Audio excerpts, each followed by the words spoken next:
Yes, indeed. B Marsh Boxing, we back at it with another boxing video. Yeah, December 7th, Saudi Arabia. We got a big heavyweight rematch coming up. You know what I mean? We got the challenger Anthony Joshua trying to get back his belts versus the champion from Imperial, California, Andy the Destroyer Ruiz. Now, it's been a while since we've had an immediate rematch in a heavyweight title. You know what I mean? Win or lose, it's been a long time since we've had a rematch in a heavyweight title. Back to back, win or lose. Okay? So let's get into this, man. That's what we're doing today. We're going to be talking about rematches in the heavyweight division. Okay? The first one we're going to talk about 1926, I believe, or 1927. Gene Tunney, the champion, defending his belt versus Jack Dempsey. This fight, I believe, is in the Chicago Stadium in Chicago, Illinois. Tex Ricker, the promoter, I believe this was, at the time, the highest grossing fight as far as, not pay-per-view revenue, ain't no pay-per-view in them times, but as far as live gate, this exceeded more than $2 million. The first highest the first highest live gate also involved Jack Dempsey. Prior to this fight, when Jack Dempsey was a champion, he fought the Frenchman, former lineal light heavyweight champion of the world, George Carpentier. Okay? Now this fight right here is a rematch, man. Some people might know this fight. If you don't, well, we're gonna take you to boxing school today. Enjoy the ride. All right. This particular fight, man, is Jack Dempsey versus Gene Tunney in the rematch. Gene Tunney was a guy who had only one loss in his whole career, and that was to Harry Grapp, okay? And I can't quite remember if that was at light heavyweight or middleweight. I believe light heavyweight. All right, great light heavyweight, one of the greatest light heavyweight champs we've ever had. Now, Jack Dempsey was a former world champion, beat the heck up out of Jess Lillard. Beat the heck up out of him, broke his face, broke his nose, broke orbital bones, broke ribs, all kind of stuff. Stopped him, knocked him out in 3 rounds. He became a champion. But he lost his world title to this guy that they call Gene Tunney, a very good boxer, Irishman, and a guy from the Navy, you know what I mean? Or was it the Marines? One or the other. Big up to Gene Tunney.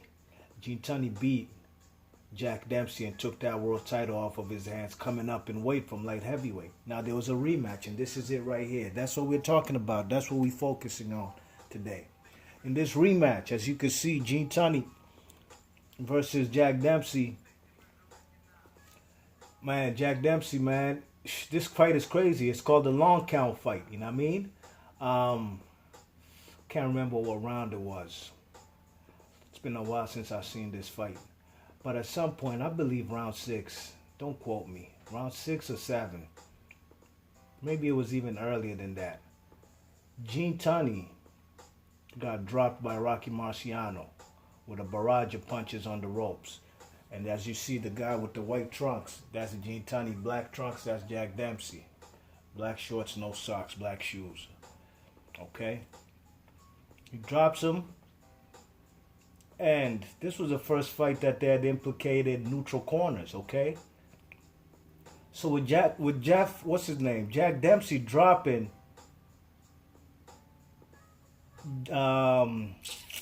what's this guy's name? When the man Jack Dempsey dropped Gene Tunney was on the canvas, but Jack Dempsey didn't go to his neutral corner. Now the referee didn't start his count. He took the man, Jack Dempsey, to his neutral corner. Then he started his count, okay?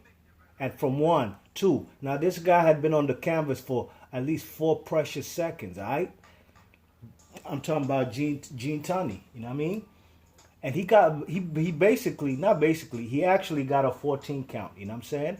The referee didn't start his count till Jack Dempsey was in his neutral corner. Okay, and that was crazy, man. So that man actually got a 14 count. All right.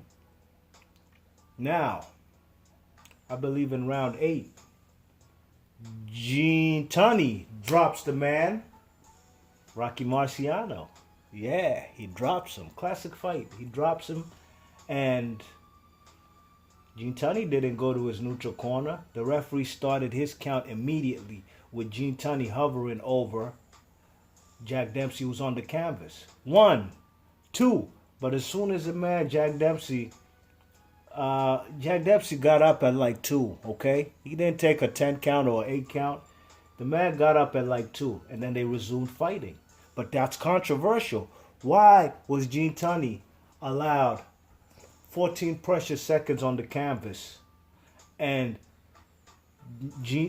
while Jack Dempsey took a while to go to his neutral corner? But when Gene Tunney drops Jack Dempsey, the referee started the count immediately, with Gene Tunney not even going to his corner. Now that's controversial right there, you know what I mean?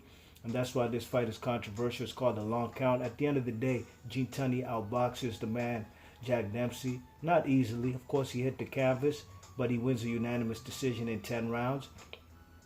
And ironically, it was Rocky Marciano's corner that insisted upon this fight, that they implement neutral corner rules. If a fighter goes down, a guy has to go to his corner. You know what I'm saying? But looks like the man, what's his name? Jack Dempsey didn't follow his own instructions. They asked for it. His team asked for it, for the neutral corner rules to begin. But as soon as he knocks his opponent down, he didn't go to his neutral corner. And that's why Gene Tunney got a cool 14 seconds, you know what I mean? I wish I could fast forward it. Let me try fast forward it to at least show you guys the knockdown.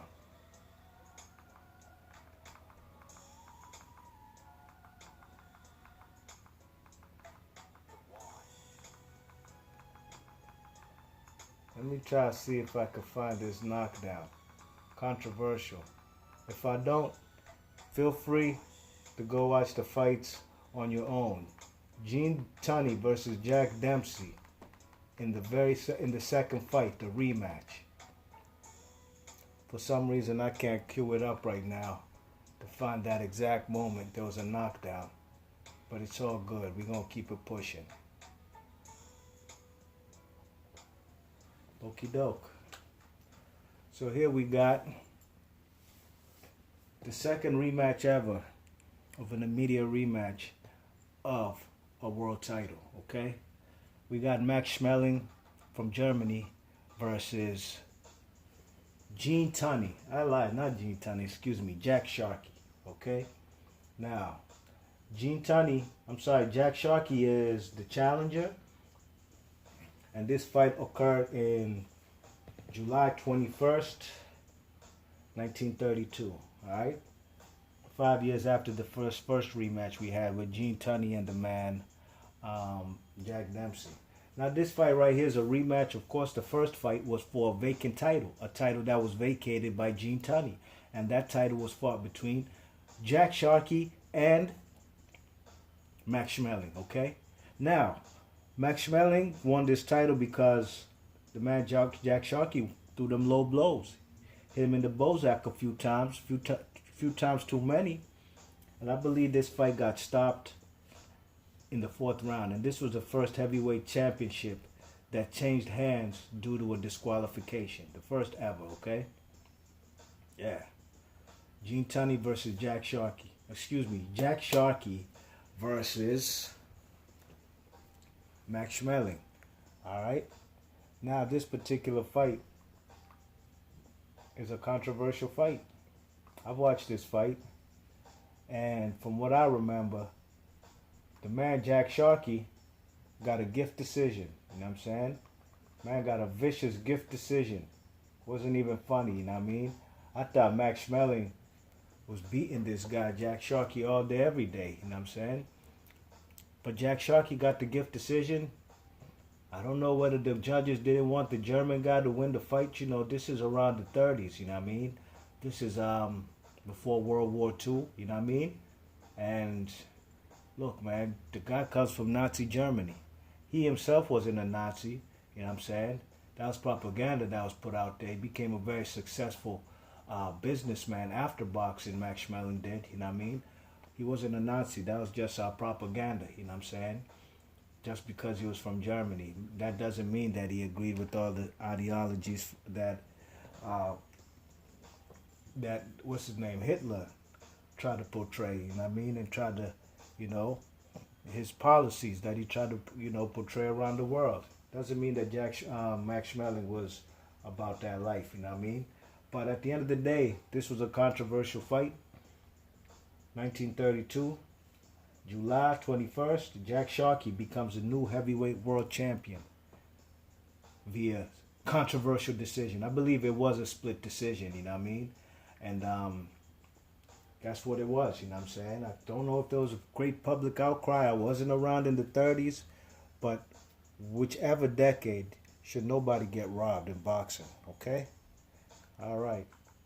What do we have next? What do we have here?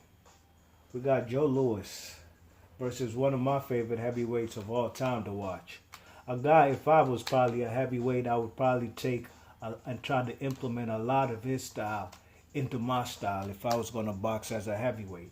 And here we have June 25th, 1948, Joe Louis versus Joe Louis, the champion.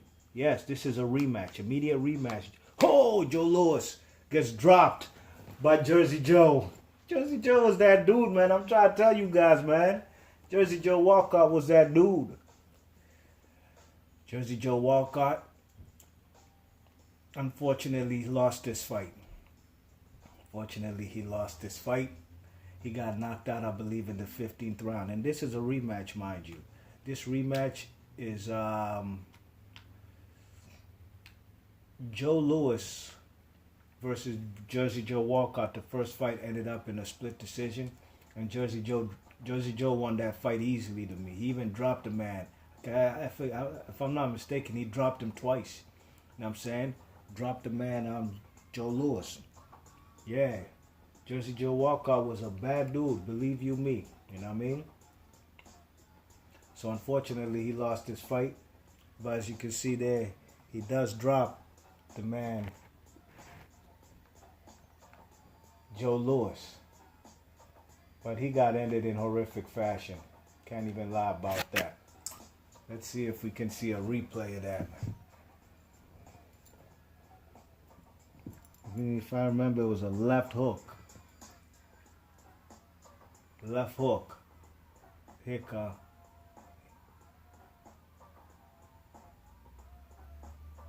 Right hook. Right hook. Oh, barrage of punches.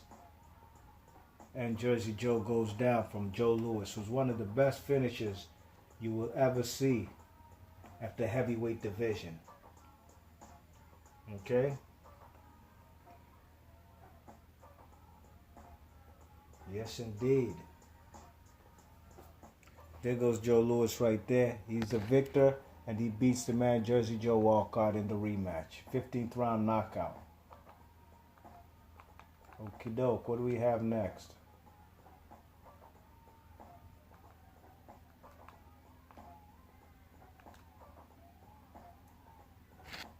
June 18th, 1951. Yes, indeed. Here we have Jersey Joe Walcott as the challenger, facing none other than Ezzard Charles. Ezzard Charles is now a world champion, okay? Ezzard Charles, I believe, I can't remember how many title defenses he had, but this was, I think, the third time he fought Jersey Joe Walcott, okay? This is the rematch. They had fought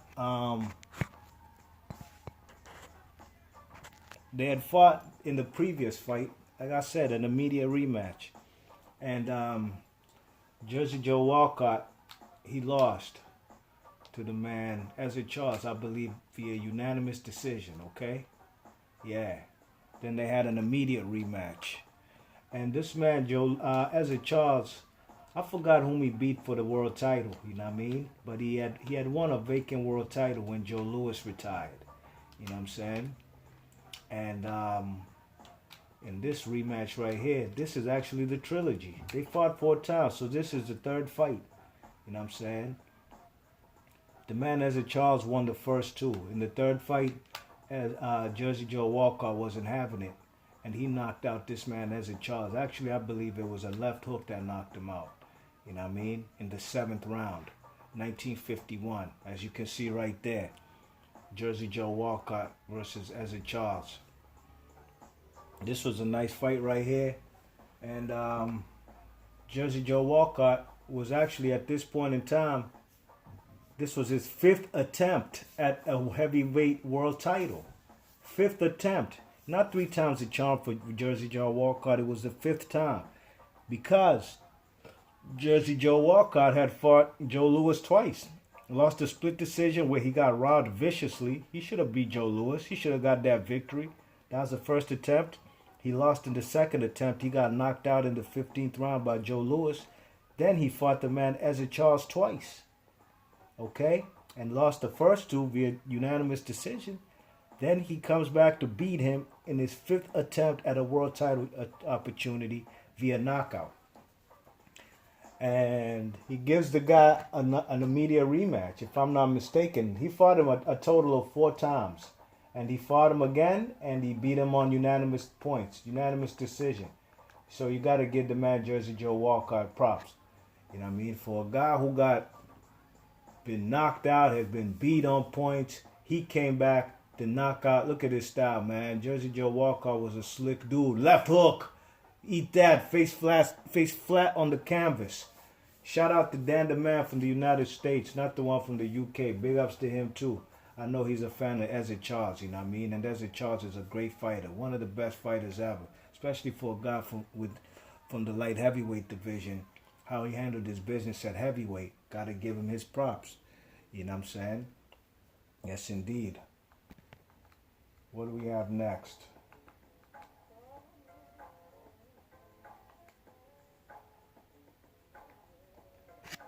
May 15th, 1953.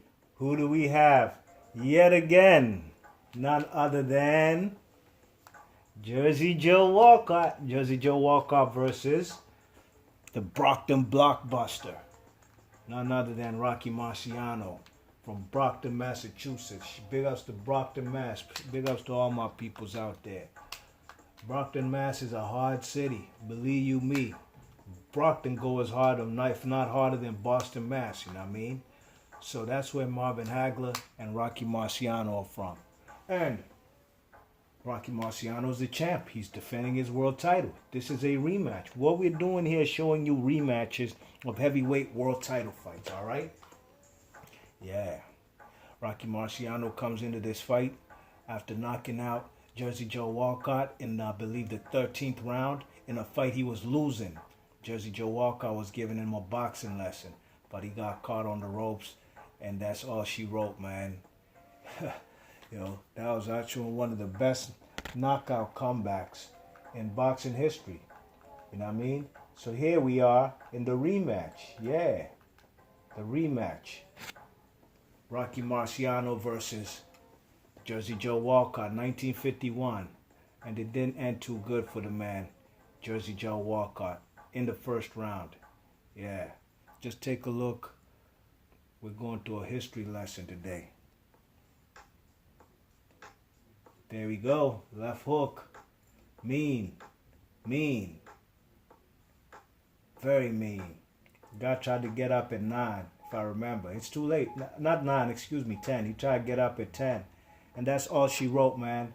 Rocky Marciano defends his world title in his first title defense versus Jersey Joe Walcott. Jersey Joe Walcott's upset, but he did his best, you know what I mean? He did his best. But at the end of the day, Rocky Marciano was destined, you know what I mean? He was trying to carry the torch. You know, we hadn't had a white heavyweight, a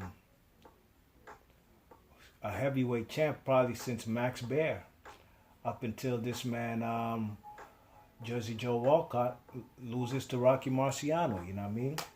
So that's what we're gonna do. We're gonna give him props for that, and believe you me, Jersey Joe Walcott been in numerous world title fights at the heavyweight division and deserves all the respect. He deserves all the respect and accolades. Okay. June 20th, 1960.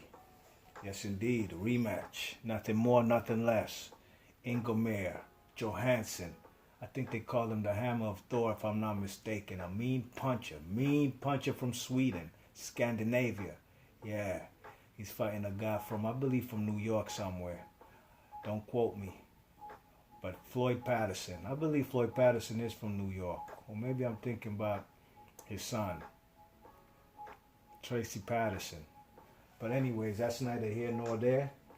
5th round KO for Patterson. One of the meanest KOs. He lost his world title. He became a world champion, matter of fact, when who vacated? Rocky Marciano vacated his world titles.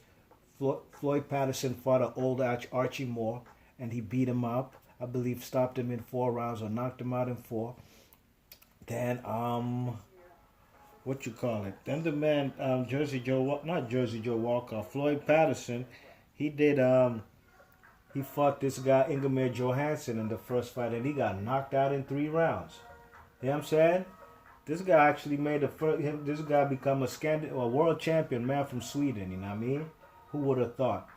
Yeah, but there was a rematch, and the man, Floyd Patterson, wasn't playing, not one bit. Let me try to fast forward for you guys to see, or cue it up for you guys to see the mean knockdown. And he was very confident in what he did. I think this is in slow motion. Looks like it is. Just clapped him with, I would think it was a right hand. An overhand right, nice, or left hook. Bank. Then he put him under the ropes. And he did get up, if I am mistaken, because the last I remember, the man's leg was twitching like a pipe head, man.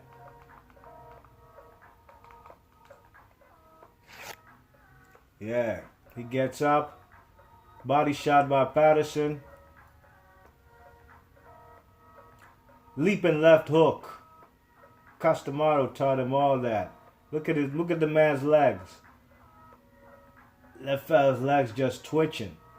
Mean knockout by Floyd Patterson. He knew what he did, and he regained his world title. Matter of fact, he was the first heavyweight champion ever to lose a world title, then regain a world title to become a 2-time world champion. So we got to give these guys props. This is a boxing lesson. Got to give these guys credit, okay? Ingemar Johansson ain't get up. It's a wrap.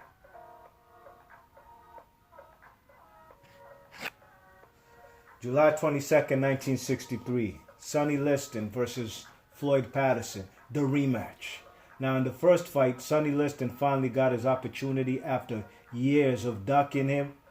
After years of Floyd Patterson ducking Sonny Liston, Costamaro didn't want his pupil, his student, his world champion Floyd Patterson to go in there versus the man Sonny Liston because he knew what would happen. And in the first fight, he gets knocked out in the first round. Sonny Liston becomes world champ, just like that, okay? In the second fight, and this is it right here. In the second fight, it didn't go long at all. It went 1 round, just like the first fight. This guy had no chance versus Sonny Liston. Sonny Liston was not going to be denied of becoming a heavyweight world champion, which he is in this fight, but the man definitely retained his world title in spectacular fashion. Beat the heck up out of the man. Floyd Patterson knocked him out again, back to back, in 1 round. I believe the second fight went a little longer, went 20 seconds longer than the first fight. I think it's right here. He caught him. Look at the body shots. Look at them rabbit punches by Sonny Liston. Referee separates him. Oh gosh, left hook to the head. Oh gosh, look at this. Man's ragdolling him. Oh man. Soon come. Soon come. Just wait for it. Oh, left hook. Oh my God. Dang. This guy had no chance, man. He had no shot. You thought the Muhammad Ali 2 versus Floyd Patterson beating was mean? Yeah, Ali took his time. This guy, Sonny Liston, ain't taking his time, man. He just beating the heck up out of him. It's a wrap, man. It's a wrap for Floyd Patterson.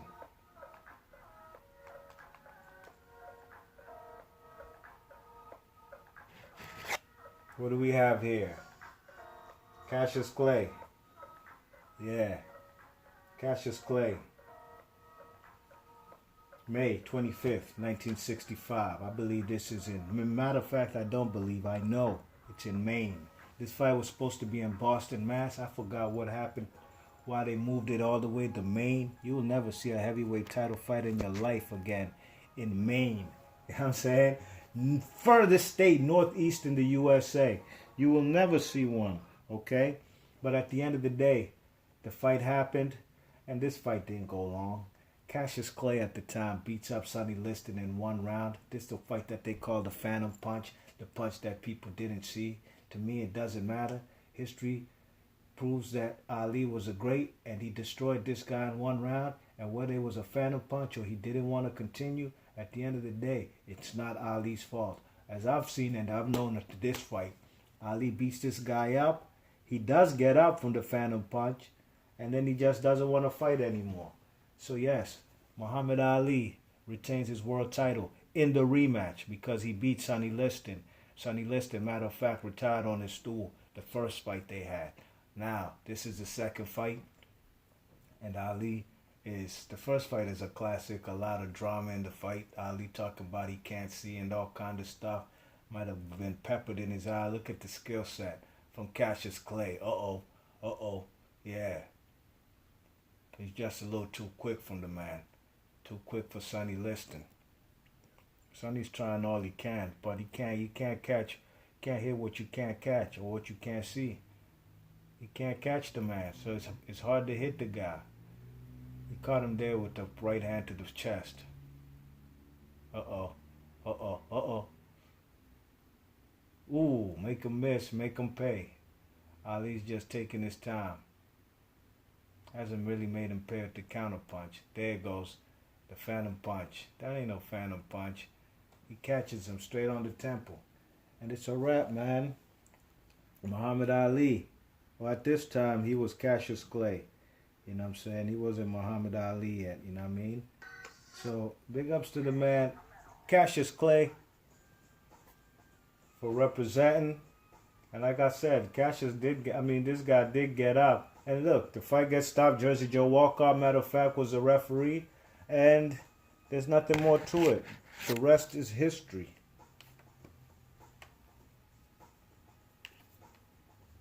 The rest is history.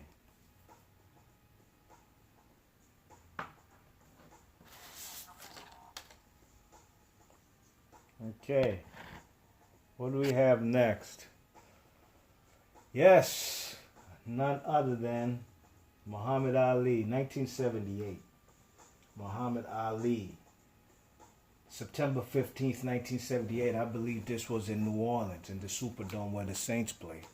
Yeah, Muhammad Ali becomes a three-time world champion. Takes Leon Spinks to boxing school. After losing the first fight to Leon Spinks, who was basically a novice, a guy with only seven pro fights.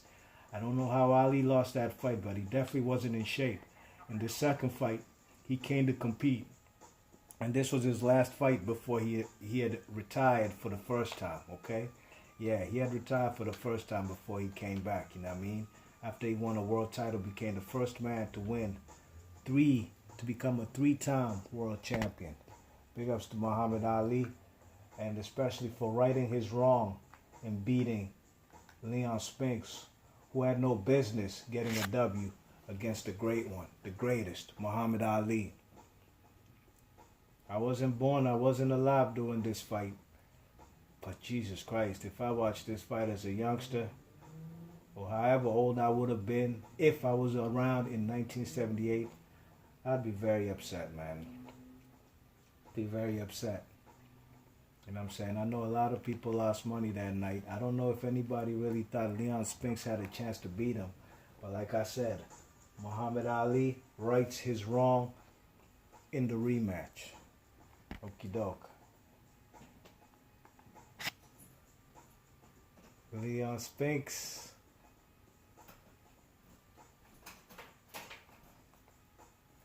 Let's see, what do we have next?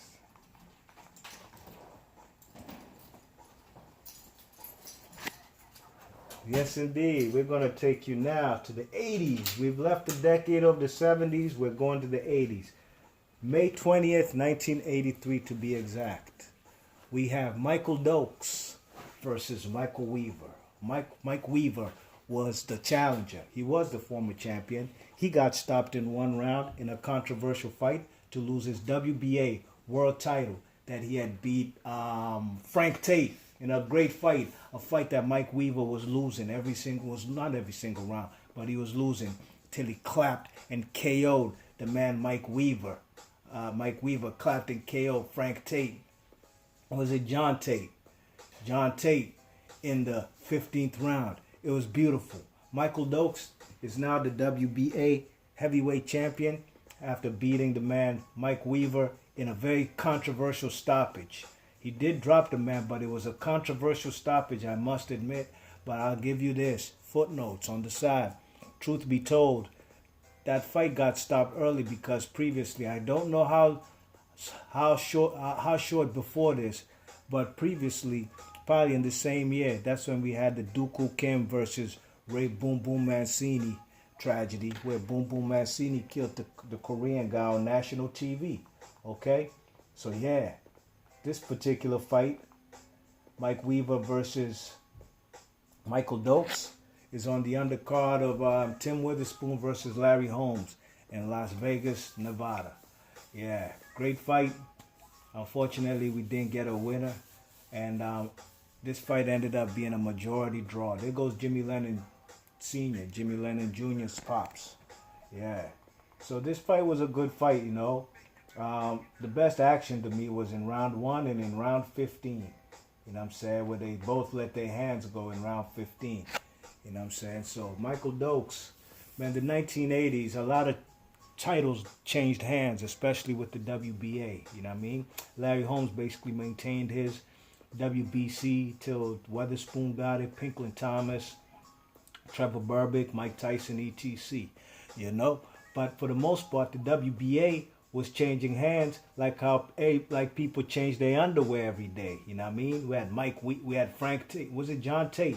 Mike Weaver, Jerry Corsi, you know, Michael Dokes. Michael Dokes, matter of fact, got knocked out by the South African, Jerry Corsi, or Konatsi.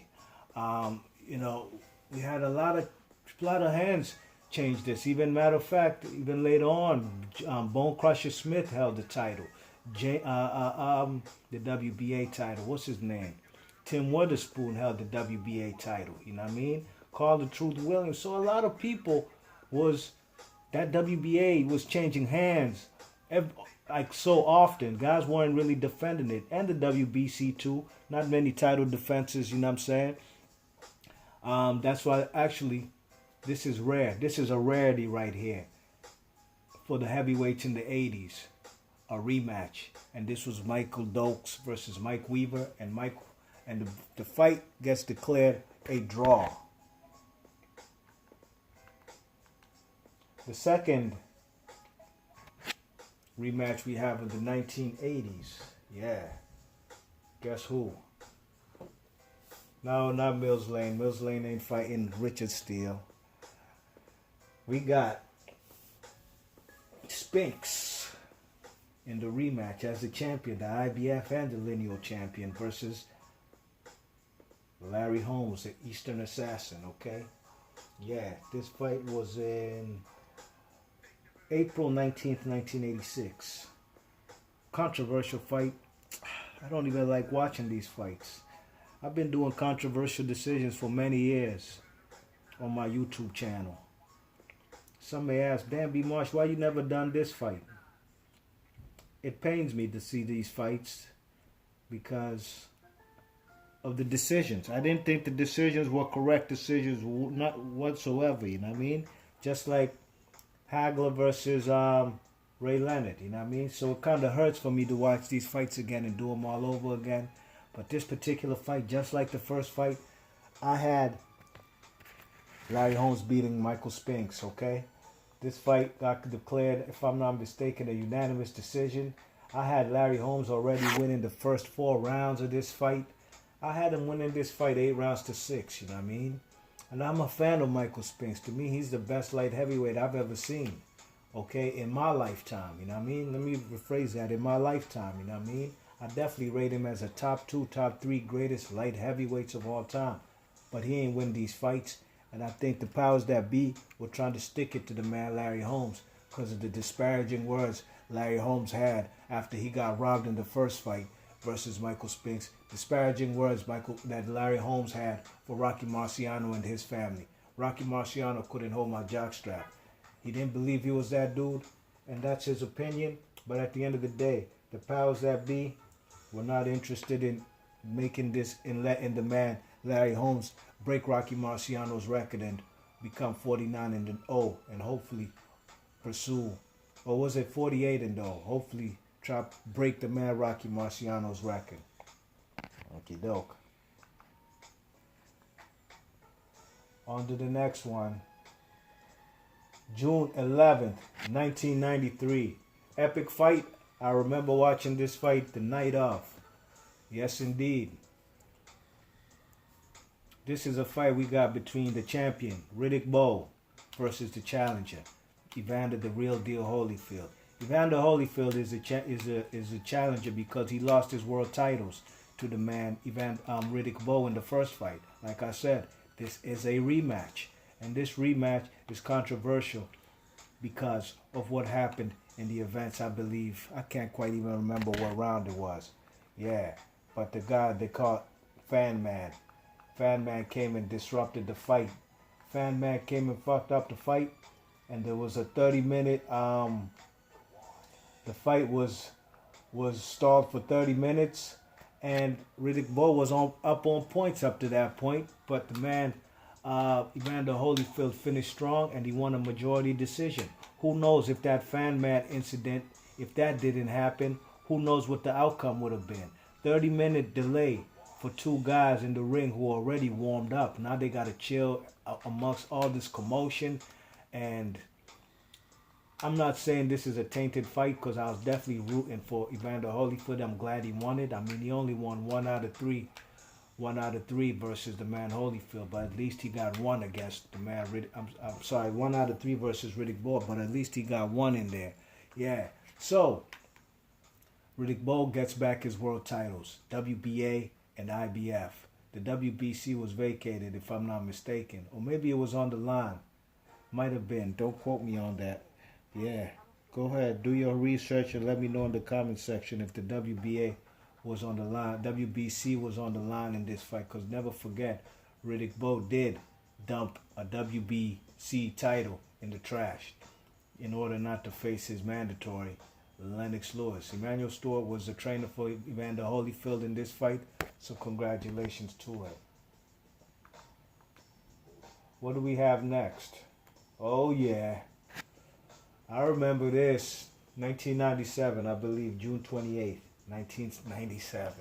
The rematch. Mike Tyson, after getting his ass handed to him in the first fight versus Evander Holyfield, Holyfield snatched that WBA title off of Mike Tyson's hand, I believe in the 11th round. Stoppage. Beats the shit out of Mike. In the rematch, the same fate was about to happen, and Mike Tyson got to bite in this guy's ear and gets disqualified. Doesn't win back his WBA world title, so now he's shit out of luck. He already lost his vacated the WBC title and paid the man Lennox Lewis $4 million in order not to face him, basically to duck him. and he thought that the man Evander Holyfield was an easy mark, yeah, he thought wrong, because the real deal wasn't scared of this guy Mike. Not one bit. It was like the only guy who wasn't scared of Mike Tyson when Mike Tyson was a pit bull. And at the end of the day, Holyfield got 2 wins over this guy, Mike Tyson. Congratulations to him. This is the fight where he bit him in the ear. There it goes. Well, now that wasn't it. There it go. Uh-oh. Ooh, these guys are throwing leather. Mike Tyson resulted to cannibalistic traits. Okay. Now this particular fight is not an immediate rematch, but I had to throw this fight in there. Evander Holyfield. November 8th, 1997 versus Michael Moore. Why did I put this fight in there? This guy, Evander Holyfield, fought Mike Tyson twice, back to back. Then he fought Michael Moore in a rematch. Michael Moore had taken the WBA and IBF title off of the man in a very close fight. Don't get it twisted. Michael Moore versus Holyfield is a razor thin fight, okay? Yeah. Holyfield loses his world titles. Matter of fact, I'll take you back to that fight I just remembered. Bo Holyfield 2 was for the WBA and IBF titles. Yeah, because that's what Michael Moore beat off of Evander Holyfield, okay? So Michael Moore loses his IBF and WBA titles eventually after winning a razor close fight to George Foreman, okay? George Foreman vacates the belts. They all spread around because he doesn't want to fight mandatories like Tony Tucker with the IBF, doesn't want to face his WBA mandatories. So he vacates his belt and just holds on to the lineal title, okay? Yeah. So Michael Moore faces Axel Schultz in Germany for the IBF title, and he beats Axel Schultz in Germany on points, becomes the IBF champ. Now Michael Moore is a 2-time heavyweight champion of the world, okay? Yep. Evander Holyfield is the WBA champion after beating Mike Tyson twice.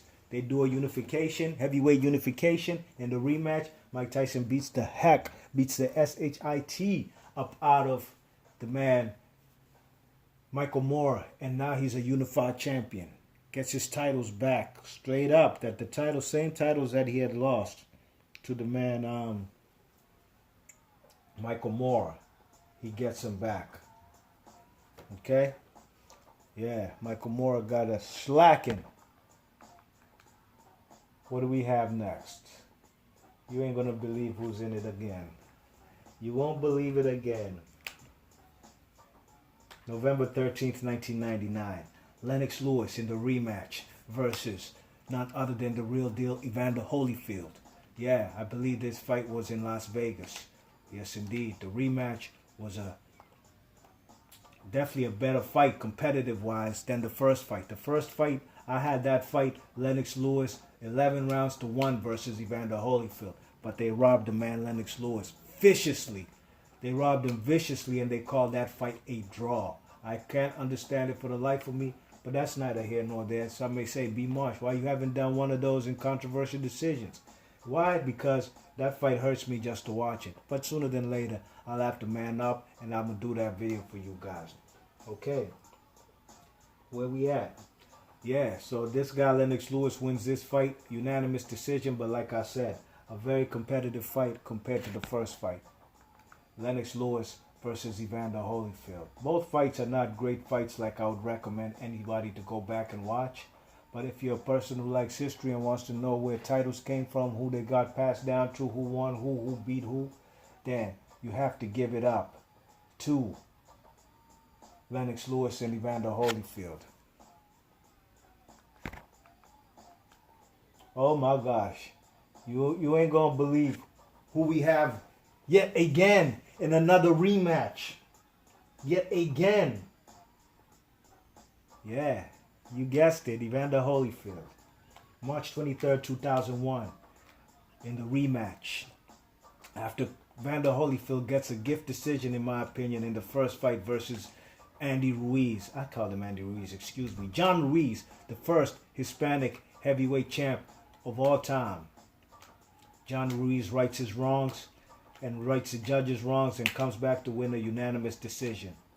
Okay, after losing a vacant title. It was for the WBA vacant title, the first fight. John Ruiz, who was the mandatory challenger for Lennox Lewis, but Lennox Lewis opted not to fight him. Okay, he fought Michael Grant instead.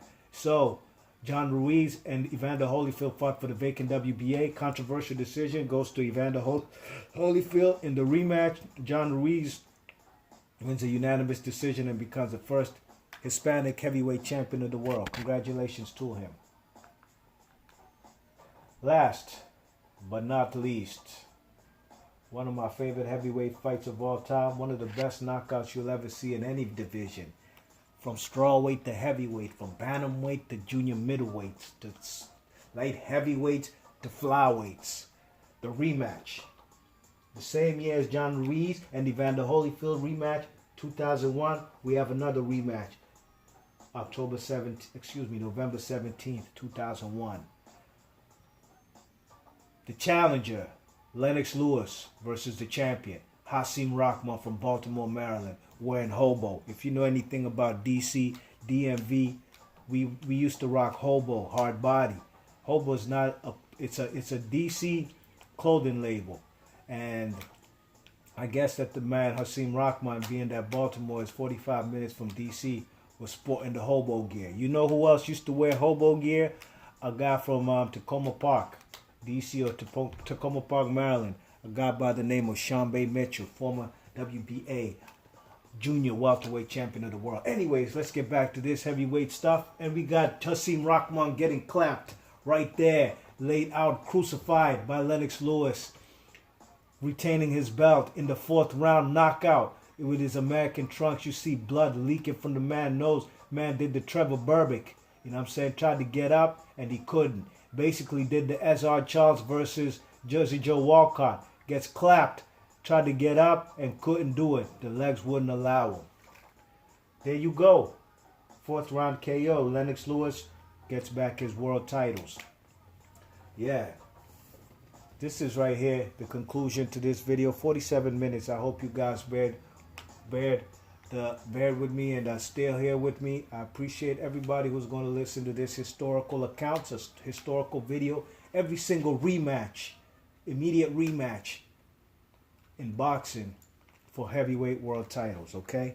Now some may say, B. Marsh, what about Lennox Lewis versus... No, what about Hasim No, what's his name? What about Vladimir Klitschko versus Chris Bird? No, we're not going to do that. That rematch they had was like 5, 6, 7 years apart, okay? You know what I mean? We're talking about immediate rematches. Some may say, B. Marsh, what's up with Mike Tyson versus Bruno? That's what we're not going to do. Mike Tyson Bruno was like in 88. The rematch was in like 96. Okay, that's what we're not going to do. We're going to stay in context, and we're doing immediate rematches. Some may say, yo, B. Marsh, Jack Sharkey, before he didn't fight an immediate rematch with Max Schmeling.